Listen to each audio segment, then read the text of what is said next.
My name is Maggie Piana, and my main ministry roles in this parish community are as sacristan and lector. I am usually scheduled at the Saturday evening Mass or the 7:30 morning Mass, but there have even been Maggie sightings as late as the 10 o'clock Sunday Mass. Just as Father John starts every sermon with a question, here is mine. How many of you have made New Year's resolutions?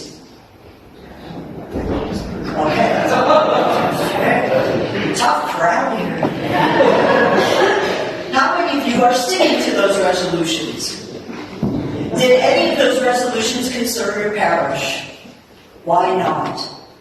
Gail Sayers, a running back for the Chicago Bears back in the day, wrote a book entitled I Am Third. He placed God first in his life, his family second, and himself third. We have a great faith community here at St. Anne's, but it is often overlooked due to the external influences and distractions in our daily lives. In Father John's sermon last week, he covered a plethora of ministries in our church and how we all need to be a part of supporting what we have. Think about it. There must be 101 things you could choose from to help out at the church. The oft-used phrase of giving your time, talent, and treasure is true now more than ever to help us slow down a bit to keep God first in our lives. Let's start with time. I became a sacristan and a lector because, as a child, girls were not allowed to do anything in the church. After the COVID shutdown of 2020, I'm happy to see people coming back to church. Setting up for Mass and making sure all the jobs are covered are the main duties of a sacristan. I also like working the room, so to speak, greeting the parishioners with a smile. Proclaiming the Word is the best part of being a lector.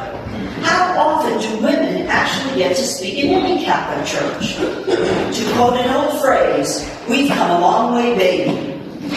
If either of these two activities aren't your bag, come to Mass and be an usher, or be a greeter, or become an extraordinary minister of Holy Communion, either at Mass or by taking communion to a shut-in. You can even offer to take up the gifts during the offertory part of the Mass.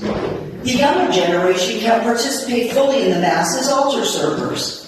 There are always empty spots on the minister schedule in the bulletin for someone to step up and take that position.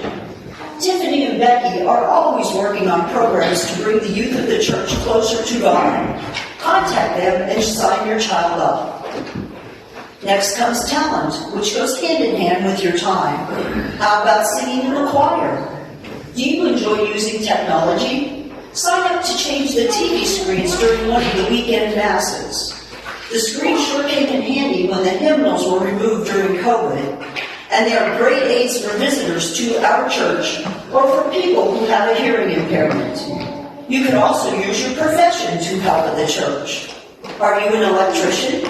Volunteer to do some electrical work in the rectory, or sign up for one of the parish councils, pastoral, finance, or buildings and grounds. You can even volunteer to help decorate the church for the upcoming Lenten season. Lastly comes our treasure.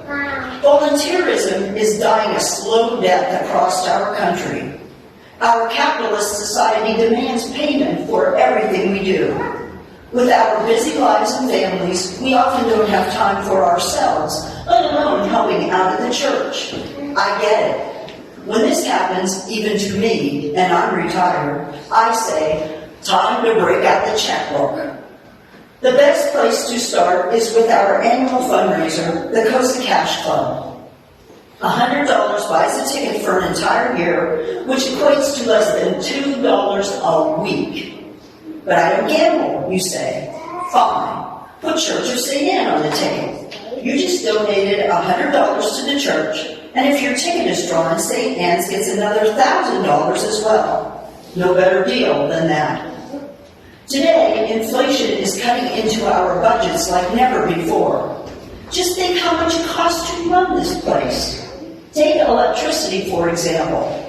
If electric providers up their costs by only a nickel, using 1,000 kilowatt hours per month is a $50 increase in your electric bill. How about fuel costs for heating or cooling the church? Remember, both the church and the parish hall need to be heated or cooled due to the many activities we have going on here at St. Anne's.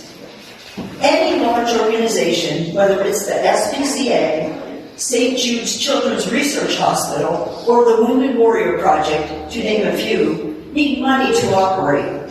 So does our church, but they don't advertise about it. We also lose donations each year due to folks moving away from the area, going to a different church, or passing away. Now is the time for all of us to step up and fill the void. While others are throwing in the towel on their New Year's resolutions, let us start a new one tomorrow with the church in mind. Uh-oh. Did I say 101 things to do?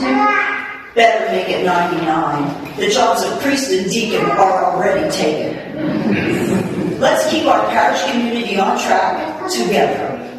Thank you.